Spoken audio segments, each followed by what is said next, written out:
Israel যদি পুরো মধ্যপ্রাচ্য জুড়ে তার সীমানা বিস্তার করে তবে তাতে কোনো আপত্তি নেই। গত শুক্রবার মার্কিন সাংবাদিক টাকার কার্লসনের সঙ্গে এক সাক্ষাৎকারে ইসরায়েলে নিযুক্ত যুক্তরাষ্ট্রের রাষ্ট্রদূত মাইক হাকাবি এই বিতর্কিত মন্তব্য করেন। কাতার ভিত্তিক সংবাদ মাধ্যম আল জাজিরা হাকাবির এই সাক্ষাৎকারের বরাতে প্রতিবেদনটি প্রকাশ করেছে। সাক্ষাৎকারে হাকাবি দাবি করেন, ইসরায়েলের ভৌগোলিক সীমানা মূলত বাইবেলের উপর ভিত্তি করে নির্ধারিত। এ সময় কার্লসন তাকে মনে করিয়ে দেন যে বাইবেলের বর্ণনা অনুযায়ী ইরাকের ইউফ্রেটিস নদী থেকে মিশরের নীল নদ পর্যন্ত অঞ্চল ইসরায়েলের প্রাপ্য। এই সীমানার মধ্যে বর্তমানে লেবানন, সিরিয়া, জর্ডান এবং সৌদি আরবের বিশাল অংশ পড়ে। জবাবে ট্রাম্পের নিয়োগ দেওয়া এই রাষ্ট্রদূত বলেন, তারা যদি সবটুকু দখল করে নেয় তবে সেটি ভালো হবে।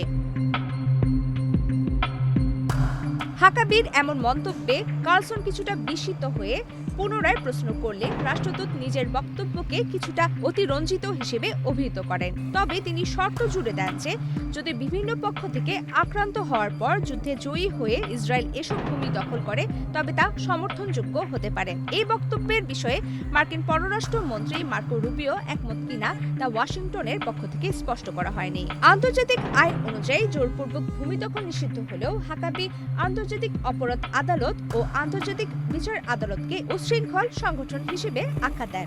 উল্লেখ্য, 2024 সালে আইসিজে ফিলিস্তিনি ভূখণ্ডে ইসরায়েলি দখলদারিত্বকে অবৈধ ঘোষণা করেছিল।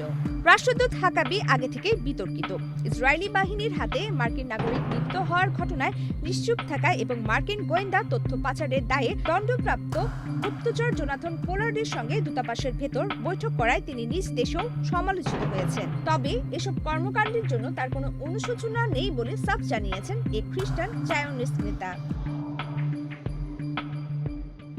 প্রমিতি কিবরিয়া ইসলাম, বাংলাদেশ প্রতিদিন।